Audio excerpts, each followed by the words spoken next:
àmì wọ̀nyí ni yóò sì máa bá àwọn tí ó gbàgbọ́ lọ.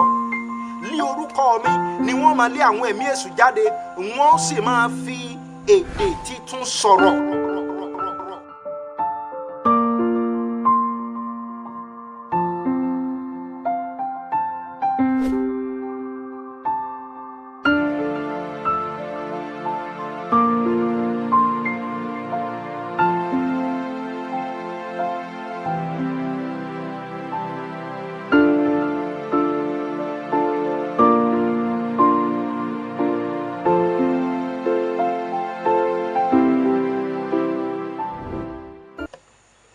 Ẹ kú kalẹ̀ sí káàbọ̀ sórí ètò ẹ̀kọ́ bíbélì. Ó lè so tá a gbé kalẹ̀ láti ṣàlàyé ọ̀rọ̀ Ọlọ́run, láti yànnàná bíbélì ní ọ̀nà tí yóò fi gbàyè gbogbo àdáadáa. Orúkọ mi ni Tim Bolúwatifẹ́ Òjó. Ẹ jẹ́ á gbàdúrà. Olúwa, mo fi gbogbo ọpẹ́ àti ògo fún ọ lónìí fún oore ọ̀fẹ́ ńlá àlà tó tún fún wa wípé ká gbé ọ̀rọ̀ rẹ yẹ̀wò. Mo gbàdúrà àti èmi àti àwọn olùgbọ́ mi lónìí, jẹ́ ká di aláyọ̀, ká di alábùkún fún, kí ìmọ́lẹ̀ ọ̀rọ̀ rẹ kó tàn sí gbogbo ọkàn lórúkọ Jésù Kristi Olúwa wa.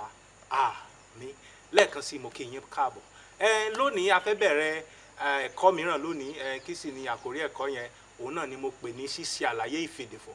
Èmi náà mọ̀ wípé ọ̀rọ̀ ìfèdèfọ̀ yóò jẹ́ ohun tí gbogbo àwa tá a bá ti jẹ́ onígbàgbọ́, tá a ti gbàgbọ́ nínú Jésù Olúwa, tá a sì ń lọ ilé ìjọsìn, ó jẹ́ ohun tá a gbọ́ dáadáa. Ṣùgbọ́n ohun tó wá ṣe tó ṣe ni ní kàyéfì náà ni wípé ọ̀pọ̀lọpọ̀ nínú wa là ò tiẹ̀ mọ̀, láà lè ṣàlàyé pé ọ̀rọ̀ ìfèdèfọ̀ yìí gan báwo ló ṣe jẹ́.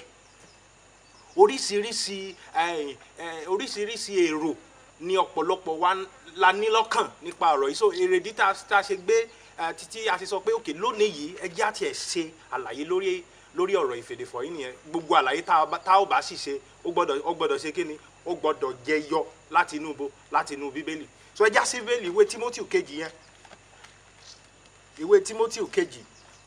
Paul apostoli ló kọ ìwé yìí o, ó sì kọ sí Tímótì. Tímótì jẹ́ ẹni tó jẹ́ bíi àlùfáà ìjọ lọ́hùn yẹn. Kí sì ni Paul apostoli sọ ní ìwé Tímótì kejì orí kejì yẹn láti ẹsẹ̀ kẹẹ̀ẹ́dógún. Tímótì kejì orí kejì ẹsẹ̀ kẹẹ̀ẹ́dógún. Kí ni Paul apostoli sọ? Ó ní sáápọn láti fi ara rẹ hàn níwájú Ọlọ́run lé ẹni tí ó yege, àṣìṣe tí kò ní láti tijú, tí ó ń pín ọ̀rọ̀ òtítọ́ bí ó ti yẹ. Gẹ́gẹ́ bó ṣe sọ lẹ́ẹ̀kan yẹn, Paul apostoli àlùfáà ìjọ mọ̀ ní Paul apostoli sọ léyìí fún ọ. Kí sì ni ohun tí Paul apostoli sọ yẹn? Ó ní sáápọn láti ṣe kíni? Láti fi ara rẹ hàn níwájú Ọlọ́run gẹ́gẹ́ bí ẹni tí ó yege, àṣìṣe tí ò ní láti tijú, tí ń pín ọ̀rọ̀ òtítọ́ bí ó ṣe yẹ. Yẹn ni pé àwa tá a jẹ́ oníṣẹ́ Ọlọ́run, tá a jẹ́ àlùfáà tàbí tá a jẹ́ wòlíì tàbí tá a pera wa ní apostoli tàbí ajínrere, ojúṣe wa ni wípé ká ṣe kíni? Ká ṣe ápọn.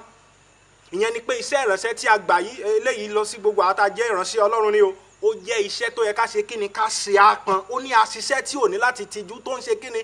Tó ń pín ọ̀rọ̀ òtítọ́ ní ọ̀nà tó yẹ. Ìyẹn ni pé ó ṣeé ṣe fún ènìyàn láti ṣe kíni? Láti wọ́n pín ọ̀rọ̀ òtítọ́ lọ́nà tó yẹ.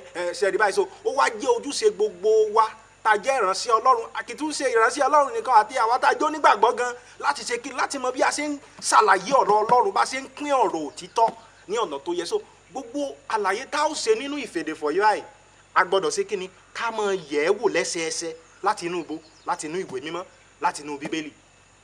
So lórí ọ̀rọ̀ ìfèdèfọ̀ yìí, Paul apostoli máa ń sọ nǹkan fún àwọn ìjọ Ọlọ́run ní Kọ́ríńtì yẹn. Níwèé Kọ́ríńtì kìíní yẹn, ẹ má gbàgbé, a ó sì bíbélì lọ́pọ̀lọpọ̀ nínú ẹ̀kọ́ yìí o.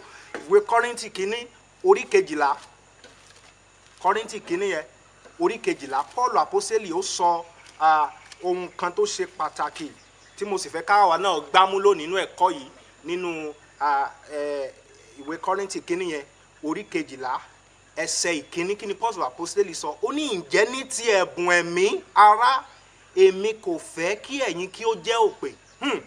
Kí ni Paul apostoli sọ yẹn? Ó ní òun ò fẹ́ kán jẹ́ òpè o. Àwọn wo ni Paul apostoli bá sọ̀rọ̀? Àwọn tó ti di ọmọ Ọlọ́run mọ̀ ni, wọ́n mọ̀ ti gbàgbọ́. Ṣùgbọ́n kí ni Paul sọ? Ó ní, èmi ò fẹ́ kẹ́ ẹ jẹ́ òpè. Yẹn ni pé ó ṣeé ṣe fún èèyàn tó ti donígbàgbọ́, bó tiẹ̀ jẹ́ pé ó tiẹ̀ ti dàtún pé ìjọ òní wọ́n tiẹ̀ gba Jésù Olúwa gẹ́gẹ́ bí Olúwa àti olùgbàlà rẹ̀, ó mọ̀ ti lọ síbi 40 ọdún báyìí. Ṣùgbọ́n ó mọ̀ ṣeéṣe kí fún ẹni tó ti gba Jésù Olúwa gẹ́gẹ́ bí Olúwa àti olùgbàlà rẹ̀, bí ó tiẹ̀ ti dàgbà gan ní ìjọ, kó o jẹ́ òpè. Ṣùgbọ́n Paul apostoli wọ́n ń fi tinú Ọlọ́run hàn fún àwọn ìjọ ọlọ́run ní Kọ́ríńtì wípé ọlọ́run ò mọ̀ fẹ́ kẹ́ ẹ jẹ́ òpè. Ó ní ẹjẹ́ tó kà lẹ́ẹ̀kan sí, ó ní ǹjẹ́ ní ti ẹ̀bùn ẹ̀mí ara èmi kò fẹ́ kí ẹ̀yin kí ó jẹ́ òpè. So ìbá ṣe lórí ọ̀rọ̀ ẹ̀bùn ẹ̀mí, ìbá ṣe lórí ọ̀rọ̀ ìwà mímọ́, ìbá ṣe lórí ọ̀rọ̀ òdodo, ìbá ṣe lórí ọ̀rọ̀ ìfèdèfọ̀ tàbí ìsọtẹ́lẹ̀ tàbí ohunkóhun tó bá ṣáà ní ṣe pẹ̀lú ọ̀rọ̀ ọlọ́run. Bíbélì jẹ́ kó yé wa wí níbí yìí wípé ọlọ́run ò fẹ́ ká jẹ́ òpè. So lónìí náà mo fẹ́ kí ìwọ náà kó o mọ̀ pé lórí ọ̀rọ̀ ìfèdèfọ̀ ọlọ́run kò fẹ́ kó o ṣe kíni, kò fẹ́ kó o jẹ́ òpè. So kíni ohun tí mo fẹ́ ká kọ́kọ́ sọ lórí ọ̀rọ̀ ìfèdèfọ̀ yìí, ẹ má gbàgbé ohun tí Paul Àpọ́sítélì sọ nínú ìwé Kọ́ríńtì kejì orí kẹta ẹsẹ̀ ìkẹẹ̀dógún yẹn. Paul Àpọ́sítélì ó sọ fún Tímótì, ó ní pé àti pé láti ìgbà ọmọdé ni ìwọ ti mọ ìwé mímọ́ tó lè sọ di ọlọ́gbọ́n sí ìgbàlà nípasẹ̀ ìgbàgbọ́ nínú Jésù Kristi. So kí sì ni ìwé mímọ́ yẹn? Tẹ́ bá ti ń tẹ̀lé àwọn ẹ̀kọ́ ọ̀rọ̀ Ọlọ́run tá a ti ń ṣe láti ẹ̀yìn wá, a ti ṣàlàyé wípé ìwé mímọ́ tí Paul Àpọ́sítélì ń sọ yẹn, òun náà ní kíni, Genesis títí dé kíni, títí dé Málákì. So ó ní pé láti ìgbà ọmọdé ni Timothy ti mọ ìwé mímọ́ tó lè sọ Timothy di ọlọ́gbọ́n, tàbí tó tiẹ̀ lè sọ ẹnikẹ́ni tó bá ka ìwé mímọ́ yẹn di ọlọ́gbọ́n sí kíni, sí ìgbàlà nípasẹ̀ ìgbàgbọ́ nínú Jésù Kristi. So gbogbo àlàyé tá a ó ṣe lórí ọ̀rọ̀ ìfèdèfọ̀ yìí, a ó kọ́kọ́ lọ sí ibo, a ó lọ sínú ìwé mímọ́ láti ṣàlàyé. Ẹ já sí Bíbélì, ìwé Àìsáyà orí 17 yẹn, ká gbọ́ ohun ibi tí ọ̀rọ̀ ìfèdèfọ̀ yìí tó ti kọ́kọ́ jẹyọ ní ìwé mímọ́. Ìwé Àìsáyà orí 17, ìwé Àìsáyà orí kejìdínlọ́gbọ̀n ní kí n ṣe orí 17. Ìwé Àìsáyà orí 17 ẹsẹ̀ 11, kí ni wòlíì Àìsáyà sọ?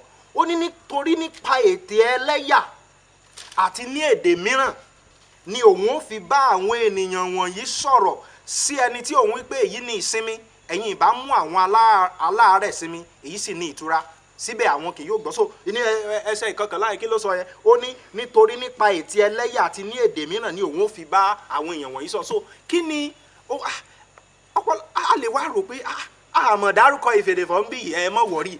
Ńgbò bá di ọjọ́ iwájú tá a bá ti ń ṣe àlàyé ẹ̀kọ́ ọ̀rọ̀ Ọlọ́run lórí ìfèdèfọ̀, yà wá rí i pé àṣẹ ìfèdèfọ̀ gangan ni wòlíì Àìsáyà sọ mí. Ìgbà tá a wá lọ sí ẹ̀písọ̀ àwọn àpọ́stélì, la wá rí i pé àṣẹ ohun tí Ọlọ́run fẹ́ káwọn ará Ísírẹ́lì mọ̀ lélẹ́yìí. Ó ní nítorí nípa ètè ẹlẹ́yà àti ní èdè mìíràn.